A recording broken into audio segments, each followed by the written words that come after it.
बिस्मिल्लाहिर्रहमानिर्रहीम। दोस्तों, आज की जो मेरी वीडियो है इसका टॉपिक है कि अगर आपने आयरलैंड में आना है स्टडी वीज़े पे, तो आपको कौन सी यूनिवर्सिटी चूज़ करनी चाहिए, कौन सा कोर्स चूज़ करना चाहिए और इसकी रिक्वायरमेंट क्या है, वीज़ा की रिक्वायरमेंट क्या है। फिर ये है कि जब आप आयरलैंड में आ जाएंगे तो पहुंच जाएंगे, अगर वीज़ा आपको मिल गया तो फिर आपको दूसरे मसले मसाइल क्या होंगे। तो एक तफसीलन एक वीडियो बनाते हैं, मगर कोशिश यही होगी कि शॉर्ट हो जाए। तो सबसे पहले ये है कि आयरलैंड का आप लोगों को पता है, थोड़ा सा इंट्रोडक्शन देता हूँ। इंग्लैंड के बिल्कुल साथ है और वहाँ पे वैसे तो ये आयरिश लैंग्वेज है इनकी अपनी, लेकिन इंग्लिश आलमोस्ट हर जगह यूज़ होती है, इसलिए आयरिश जो है वो तो कहीं दूसरे जो इनके छोटे मोटे शहर होंगे वहाँ पे यूज़ होती होगी, वैसे नहीं यूज़ होती। तो स्टूडेंट वीज़े की सबसे जो बेसिक रिक्वायरमेंट पे अगर आएँ तो सबसे पहले आपकी यूनिवर्सिटी जो है ना वो अच्छी होनी चाहिए। ऐसी यूनिवर्सिटी होनी चाहिए जिसकी रेपुटेशन अच्छी हो। तो उसका फ़ायदा ये होगा कि जब आपकी एजुकेशन कंप्लीट होगी तो उसके बाद आ, आपको जॉब आराम से मिल जाएगी। तो इसलिए सबसे पहले यूनिवर्सिटी पे ही फोकस रहें। तो जो टॉप यूनिवर्सिटीज़ की बात करें तो DIT है, डबलिन इंस्टीट्यूट ऑफ टेक्नोलॉजी है, DCU है, डबलिन सिटी यूनिवर्सिटी है, और UCD है, Dublin call university college Dublin है। और इसके अलावा DBS है, ये डबलिन बिजनेस स्कूल है।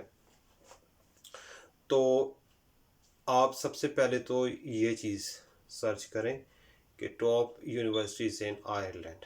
अगर आप डबलिन में आना चाहते हैं तो डबलिन इनका मेन कैपिटल है, तो वहाँ की यूनिवर्सिटीज़ आप देखें। अगर आपने लिमरिक में जाना है, दूसरी सिटीज़ में जाना है, तो वहाँ पे भी लिमरिक इंस्टीट्यूट ऑफ टेक्नोलॉजी है और लिमरिक यूनिवर्सिटी भी है। गॉलवे में जाना चाहते हैं, इनका एक दूसरा सिटी है, तो गॉलवे में भी यूनिवर्सिटी मौजूद है।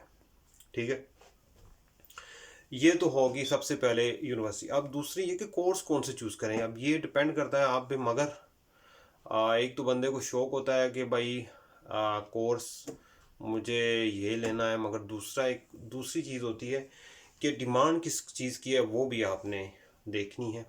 तो सबसे पहले जो टॉप का मतलब के फील्ड है जो कि आयरलैंड में बहुत अच्छी समझी जाती है इस वक्त के लिहाज से, वो IT है। तो IT में आप किसी भी शोबे में ले लें। बैचलर डिग्री में आना चाहते हैं तो बैचलर में ले लें, मास्टर्स में आना चाहते हैं तो मास्टर्स में ले लें। तो ये तो होगी बात कोर्स की, क्योंकि इसमें फ़ायदा ये होगा ना, जब आपने डिग्री कंप्लीट की तो उसके बाद आपको जॉब ढूंढनी पड़ेगी। तो अगर आपने IT में डिग्री ली हुई है तो फिर आपको जॉब मिल जाएगी। तो इसलिए मैंने कहा कि आपने फील्ड वो चूज़ करनी है जिसकी डिमांड है, वो चूज़ नहीं करनी जो आपको अच्छी लगती है। ठीक है।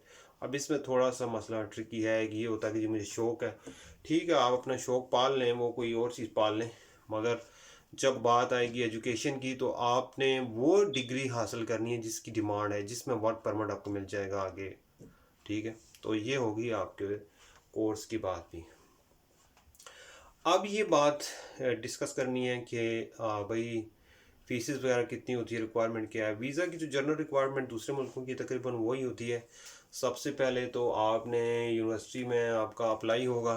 ठीक है, तो जो भी आपके फील्ड में जिसमें भी आपने अप्लाई करना है, तो यूनिवर्सिटी वालों की रिक्वायरमेंट होती है कि कौन से कोर्स में कितने नंबर्स होने चाहिए, इंग्लिश का लेवल क्या होना चाहिए, आइल्स जो है उसका स्कोर क्या होना चाहिए। हर यूनिवर्सिटी का अपना एक सिस्टम है, लेकिन 6 बैंड से ज़्यादा होना चाहिए, बेसिक है।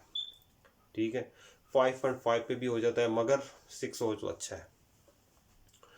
तो वो आपको देंगे लेटर। ठीक है, सबसे पहले ऑफ़र आएगा, फिर आपने फ़ीस पूरी पे करनी है। अब फ़ीस की बात करें तो फ़ीस इन तमाम यूनिवर्सिटी की बैचलर डिग्री की जो फ़ीस है वो 10,000 यूरो से ज़्यादा है 1 साल की। ठीक है, तो ये भी आप अपने जहन में रख लें। ठीक है, मास्टर्स में आएंगे तो वो भी 12 से 15 हज़ार यूरो होगी, मगर मास्टर 1 साल में हो जाता है। ठीक है, तो उसके बाद जब आप फीस पे कर देंगे तो आपको पास लेटर ऑफ एक्सेप्टेंस आएगा कि भाई यूनिवर्सिटी ने आपको एक्सेप्ट कर लिया है, फिर आपने अपनी वीज़ा अप्लाई करना है। तो वीज़ा के लिए ऑनलाइन वीज़ा एप्लीकेशन होगी, ठीक है। सबसे पहले आपने online visa application form fill करना है। उसमें अपनी जो भी आपको मालूमात है, वो आपका नाम, date of birth, passport number, जो भी चीज़ें होंगी, आपकी एजुकेशन के बारे में सवाल जवाब होंगे। फिर आपके बैंक स्टेटमेंट की बात करते हैं, तो फीस देने के बाद कम से कम 10 से 15 लाख रुपए की तो स्टेटमेंट होनी चाहिए कि एक साल एवरेज खर्चा जो है 7,000 यूरो होता है आयरलैंड में। तो आपके पास कम से कम 7,000 यूरो से ज़्यादा, अगर 4 साल का कोर्स है तो कम से कम 20-25 लाख रुपए की स्टेटमेंट भी होनी चाहिए, ठीक है। बाकी नॉर्मल आपके एजुकेशन के डॉक्यूमेंट्स होंगे, बस यही रिक्वायरमेंट है। आप अपने पेपर जो भी होंगे वो भेज देंगे, तो उसके बाद 1 महीने से 2 महीने लगते हैं, वो आपको वीज़ा दे देंगे, ठीक है। ये तो होगा वीज़े का प्रोसेस और कोर्स और यूनिवर्सिटी की जो आपने चूज़ की है। अब जो अगला स्टेप आता है, एक सवाल आता है कि भाई मैंने एजुकेशन कंप्लीट कर ली, आगे मेरे लिए क्या अपॉर्चुनिटीज़ हैं। आपको अच्छी तरह पता है, आप ऑनलाइन भी चेक कर सकते हैं कि आयरलैंड में अगर आपने बैचलर डिग्री कंप्लीट कर ली, जो कि 3 साल की भी होती है और आईटी की 4 साल की भी होती है, ठीक है, बैचलर ऑनर्स जो होती है, तो डिग्री कंप्लीट करने के बाद आपको 1 साल का वीज़ा मिलेगा, ठीक है। उसमें आपने जॉब ढूंढनी है, तो जॉब आपको मिल गई तो आपकी सेटलमेंट हो जाएगी, बस सिंपल।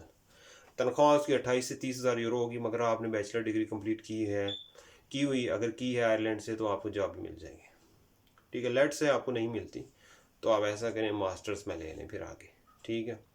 मास्टर में ले लें, मास्टर्स डिग्री जो होगी वो 1 साल की होगी, तो 1 साल के बाद फिर दोबारा आपको 1 साल का और वीज़ा मिल जाएगा फुल टाइम। उसमें जॉब आपको अलाउ होगी, उसमें आप जॉब ढूंढ लें, तो फिर आपकी दोबारा भी सेटलमेंट हो सकती है। तो इसलिए 2 साल आपको मिल सकते हैं।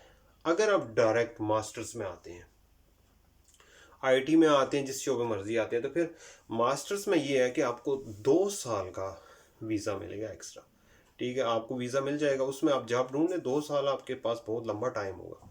इसलिए मैं कहता हूँ कि अगर आपने एक अच्छी यूनिवर्सिटी से डिग्री ली होगी तो फिर आपको जॉब बहुत अच्छे से मिल जाएगी। अगर आपने किसी आम से इंस्टीट्यूट से किया होगा डिग्री, ठीक है, आपको वीज़ा तो मिल जाएगा, मगर फिर आगे आपकी सेटलमेंट में बहुत मुश्किल आएगी। तो इसलिए मैं कहता हूँ कि अभी से ये चीज़ें जो है ना, पहले से ही सोच लें, ठीक है भाई। तो ये तो होगी सारा एक प्रोसेस। शोबा भी मैंने आपको बता दिया आईटी का। यूनिवर्सिटी आपने अच्छी चूज़ करनी है, गूगल पे आप चेक कर लें, डीआईटी है, डीसीयू है, जो भी मैंने आपको बताया। डिग्री कंप्लीट करने के बाद भी आपको अपॉर्चुनिटीज़ 100% मिलेंगी, ये भी मैंने आपको बता दिया।